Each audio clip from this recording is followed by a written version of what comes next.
Hello friends, welcome to my channel. இன்றைக்கி நம்ம வெங்காயத்தாள் வச்சு புளிக்குழம்பு எப்படி பண்ணுறதுன்னு பார்க்கலாம். வாங்க வீடியோக்குள்ளே போகலாம். இப்போது ஒரு கடாய் எடுத்துக்கலாம். நம்ம அதில் 4 டேபிள் ஸ்பூன் எண்ணெய் ஊற்றிக்கலாம்.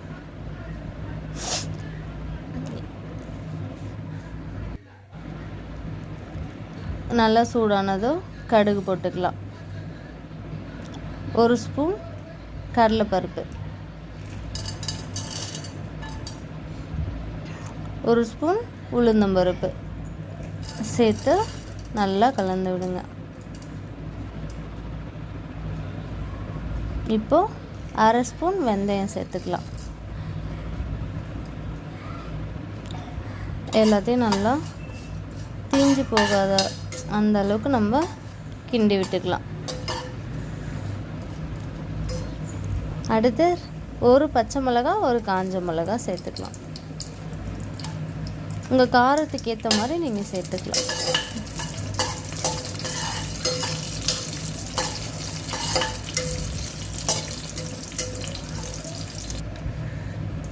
இப்போ ஒரு வெங்காயம் முழுசாக பெரிய வெங்காயம் கட் பண்ணி வச்சுருக்கேன், அதை சேர்த்துக்கலாம். சேர்த்து நல்லா கிண்டி விடுங்க.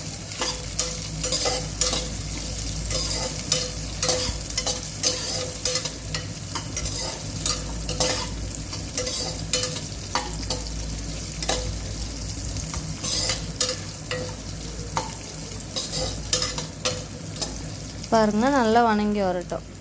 வந்ததுக்கப்புறம் 1/2 ஸ்பூன் இஞ்சி பூண்டு பேஸ்ட்டு சேர்த்துக்கலாம்.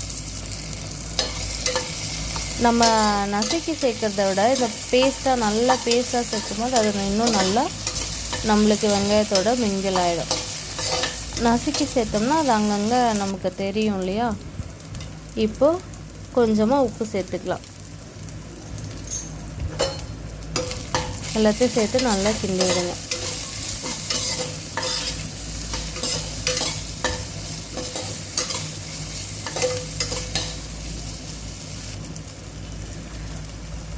பெருங்காயம் 1/2 டேபிள் ஸ்பூன் சேர்த்துக்கலாம்.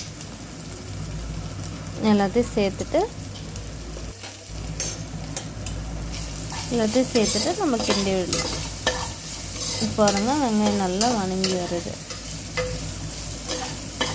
தீஞ்சு போகக்கூடாது, அடி பிடிக்கக்கூடாது. நல்லா கிண்டி விடுங்க. அடுத்ததாக நம்ம கட் பண்ணி வச்சுருக்கிற வெங்காயத்தாள் சேர்த்துக்கலாம். உங்களுக்கு ஏற்ற அளவு நீங்கள் சின்னதாகவோ இல்லை ரொம்ப பொடியாகவோ கூட உங்களுக்கு எந்த மாதிரி வேணுமோ அந்த மாதிரி நீங்கள் கட் பண்ணிக்கலாம். சேர்த்துட்டு நல்லா கிண்டி விடுங்க. அது நல்லா வணங்குற அளவுக்கு கிண்டி விடுங்க.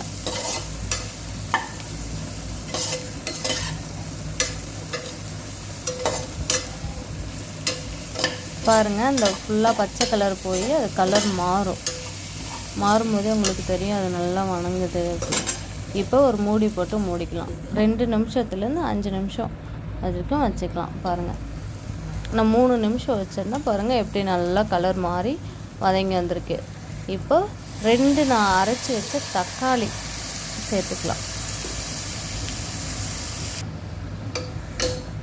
நல்லா கிளறி விடுங்க. அந்த ஜூஸ் மசாலா எல்லாமே நல்லா மிங்கிள் ஆகிற மாதிரி நல்லா கிளறி விடுங்க.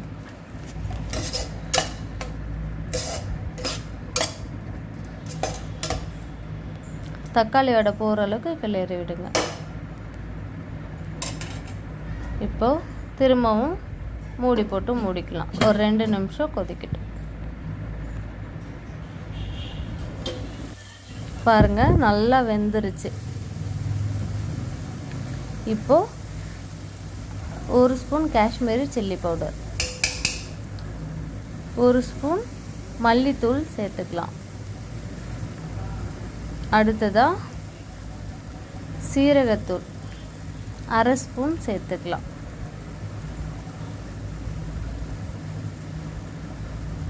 இப்போ கூடவே கொஞ்சமாக ஒரு 1/4 ஸ்பூன் அளவுக்கு மஞ்சள் பொடி சேர்த்துக்கலாம்.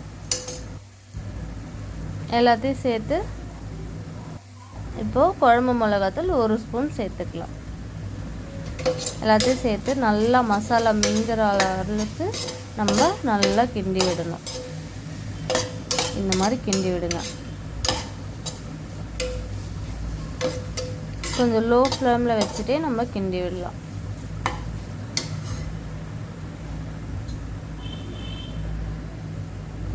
அடுத்தது ஒரு 1/4 லிட்டர் அளவுக்கு தண்ணி சேர்த்துக்கலாம்.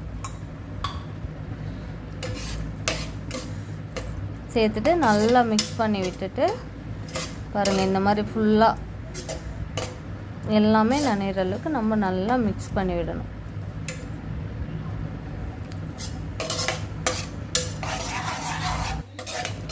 பாருங்கள், அது கொதிக்க ஆரம்பிக்குது இல்லையா, அந்தளவுக்கு நம்ம நல்லா கிண்டி விடுங்க. இப்போது திரும்பவும் நம்ம மூடி போட்டு மூடிக்கலாம். ஒரு 5 நிமிஷம் அது கொதிக்கட்டும்.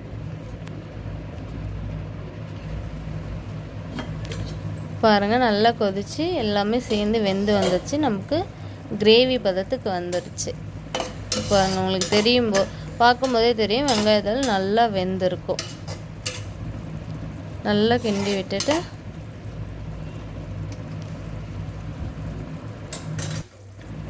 நல்லா கொதிக்க விடுங்க.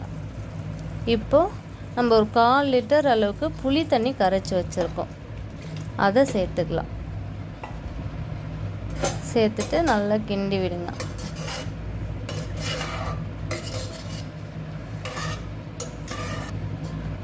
இப்போது திரும்பவும் மூடி போட்டு மூடிட்டு ஒரு 5 நிமிஷம் கொதிக்க விட்டு ஸ்டவ் ஆஃப் பண்ணிக்கலாம். பாருங்கள், குழம்பு நல்லா கொதித்து வந்துடுச்சு. நமக்கு கிரேவி பதத்துக்கு வந்துடுச்சு. நல்லா கிண்டி விடுங்க. உங்களுக்கு பார்க்கும்போதே தெரியும் நம்ம குழம்பு கம கமன்னு குழம்பு ரெடி ஆகிடுச்சு. வெங்காயத்தால் புளிக்குழம்பு.